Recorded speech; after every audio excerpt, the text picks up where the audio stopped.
Gimana? Oke. Mas Muhammad Tri Wahyu menanyakan, Bu, pertanyaanku belum dijawab. Tolong dijelaskan ya, Bu. Sebentar, Mas, tak carinya. Karena chatbox kita itu berjalan dengan cepat, jadi kadang-kadang ada yang ketinggalan. Oke, manajemen modern dengan manajemen ilmiah pasti punya kelemahan masing-masing. Yang saya tanyakan, apa kelemahan dari manajemen modern? Oh, baik. Ya, Mas, itu ya pertanyaannya ya. Apa kelemahan dari manajemen modern? Nah, karena kita sedang sama-sama hidup di manajemen modern, semuanya bisa merasakan apa kelemahannya. Yo.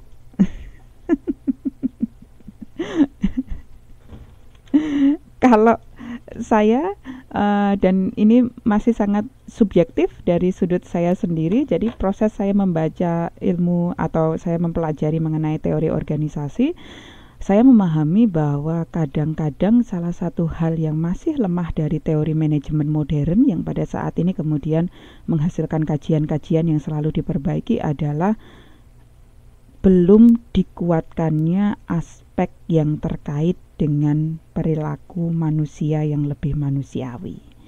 Seperti misalnya ada karyawan-karyawan yang mungkin secara kinerja di perusahaannya, kinerja dalam arti menghasilkan barang dan jasa dia tidak terlalu baik, tapi ada kadang-kadang karyawan itu tetap bisa dirasakan pentingnya bagi perusahaan karena dia adalah karyawan yang karismatik di dalam perusahaan. Nah, kadang teori organisasi modern yang sekarang ini berkembang itu belum bisa merumuskan secara lebih real mengenai apa yang harus diperhatikan atau indikator-indikator kinerja apa saja yang harus diperhatikan untuk bisa melihat perilaku karyawan tidak melulu berdasarkan kinerja pekerjaannya, tapi juga terkait dengan aktivitas interpersonal dalam dia berhubungan dengan orang lain. Sehingga kalau di situ kita lebih kaya untuk bisa menggali lagi, maka kita bisa akan lebih salah satu yang ekstrim adalah kita bisa melihat aspek spiritual karyawan terhadap peningkatan kinerjanya. Jadi keterkaitan antara keyakinan seseorang terhadap aspek-aspek spiritual terhadap peningkatan kinerjanya itu belum banyak yang mengupas, sehingga sekarang ini topik-topik semacam itu biasanya baru muncul sebagai bahasan untuk dalam konferensi, bukan bahasan yang terkait dengan tulisan-tulisan nyata.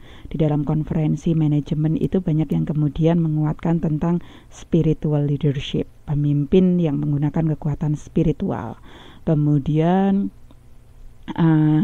Asian style leadership, jadi kekuatan spiritual yang terkait dengan budaya Asia di dalam kepemimpinan yang ada di Asia.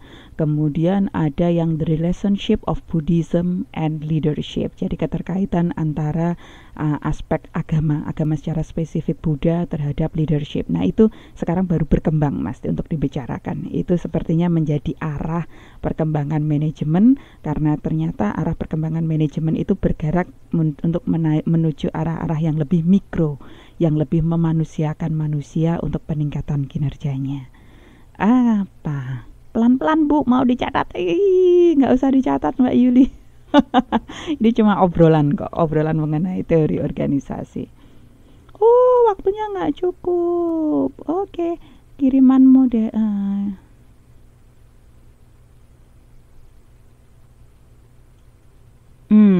Oke, juga ada penjelasan dari Mbak Sulastri Soekardi, kelemahan dari modern dan juga ada kelemahan dari klasik. Dah jelas, Bu, terima kasih. Intermezzo doang.